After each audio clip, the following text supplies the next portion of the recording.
YouTube has a serious problem and they know it. Sometimes I just want to find a chicken burrito recipe. And when I do, I get one or two videos that are related to what I'm looking for. And then I get a bunch of video suggestions that make absolutely no sense. To make matters worse, my feed then becomes this cesspool of things that I'm not interested in at all. It's almost as if the algorithm is telling me what I should be watching instead of what I'm telling it I want to watch. In what world does me wanting to make a chicken burrito mean that I want to grill a steak or check out what's new in tech or anything where a grown adult is yelling to make things seem engaging or anything with an AI avatar or an AI voice? The YouTube algorithm is ruined, recommendations are broken, ads are ridiculous, and I really don't trust YouTube to help me find what I'm looking for. The way that the algorithm is right now incentivizes creators to make these bland, formulaic videos that they don't really want to make and we don't really want to watch. As a creator, I get the want to use formulas that work. Start with a strong hook, open curiosity loops, give drips of dopamine. A lot of work goes into making YouTube videos. And the way that the algorithm works rewards specific types of YouTube videos. Peak YouTube for me was 2015, 2016. Back then, there were channels that I liked to watch that had nothing to do with things I was actually interested in. I like those videos, I like those channels because of the personality of the creator. With the way that the algorithm works now, most videos are just trying to hack your attention.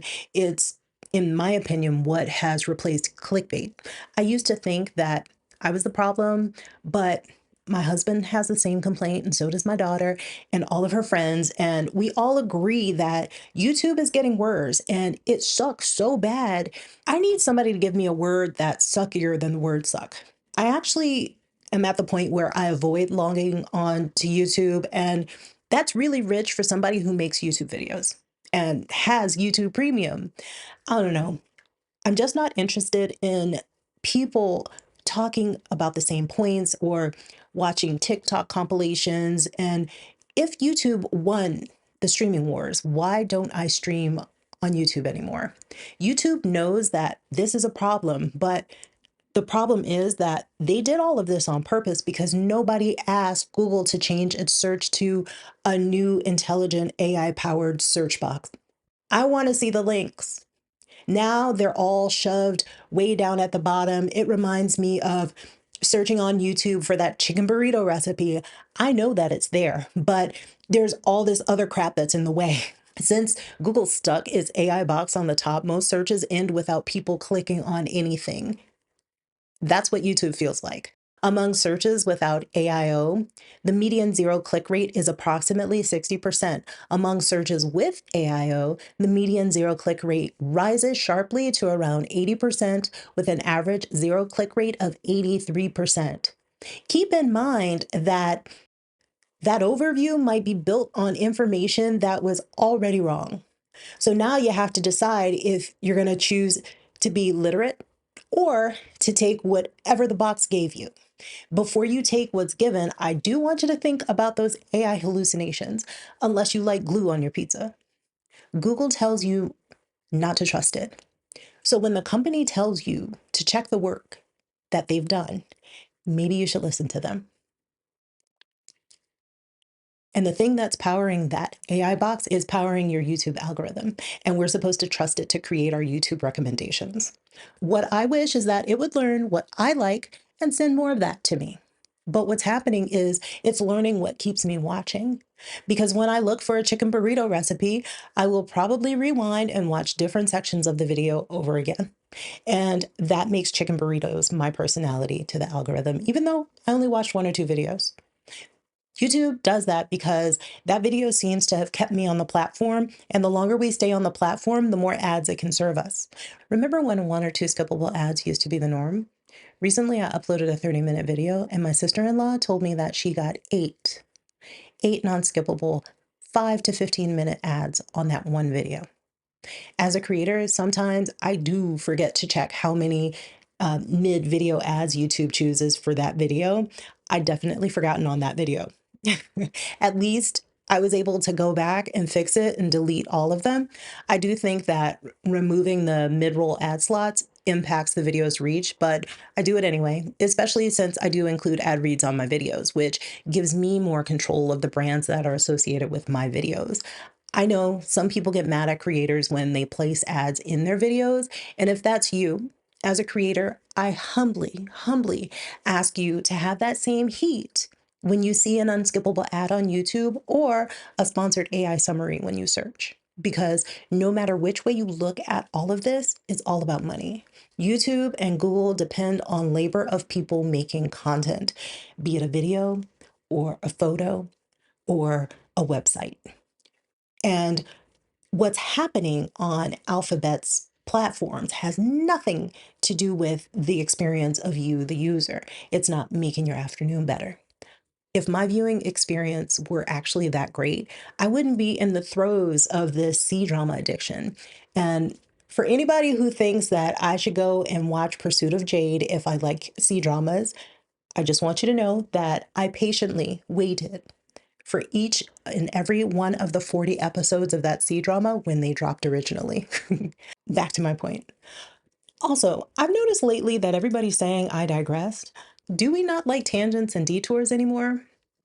Anyway, let's get back on track. YouTube isn't making my viewing experience one where I want to stay on the platform. Sometimes I log on and scroll for 15 minutes or so, and then I just click off, all because YouTube is sending me videos that it thinks will keep me on the platform. Because the longer that we're on the platform, the more ads that we're fed. But like I said, I do have premium and I don't get to see the ads, but I get the pleasure of the same algorithm.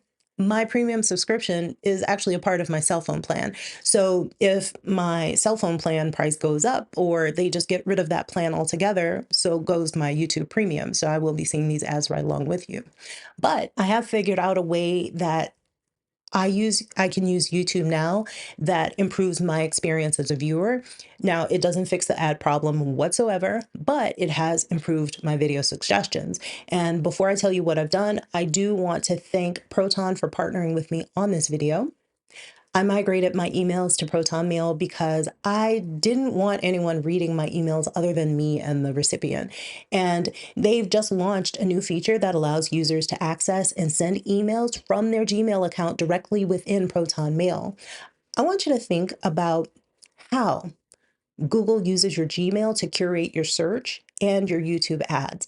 By checking your account through Proton Mail, Google won't be able to use your email activity to build a profile about you. And if your friends and family use Proton Mail too, messages between Gmail addresses connected to Proton actually become end-to-end encrypted as well, meaning Google won't be able to read your data anymore. And if you have Proton Mail like I do, you can check if the feature is available to you in Proton Mail settings. You're going to look for import via easy switch. Also, remember that Proton products are open source. Thousands of experts worldwide have audited it for security. Proton offers plans ranging from free to business. I started with the free plan, but whichever one you go with, I keep a link in the video description. I mentioned before that I am fighting an addiction to C-dramas. So I'm not on YouTube the way I used to be. But when I am, there are three things that I do in particular that have made my experience better. I start with the subscription feed. I completely forgo the homepage. With the subscription feed, I see the channels that I want to see. And for the most part, it's sorted by newest video first. I watch video on my TV for the most part.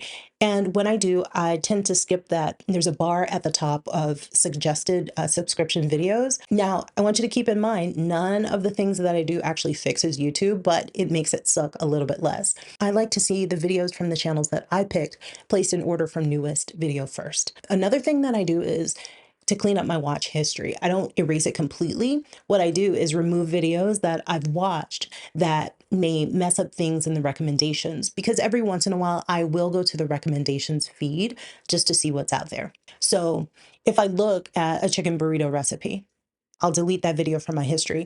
And that's because I don't want the algorithm to feed me a bunch of trash that I'm not actually interested in.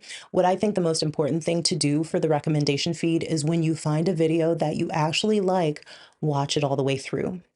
Watch time is the one thing that that bot is looking for. It wants you to watch more commercials. Videos that people watch all the way through get pushed.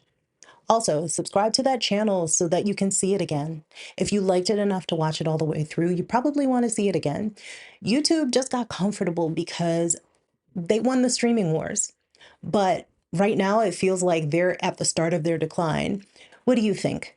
For me, YouTube used to be a cozy room that I was happy to go in. Now it just feels like a liminal space, and it's really uncanny.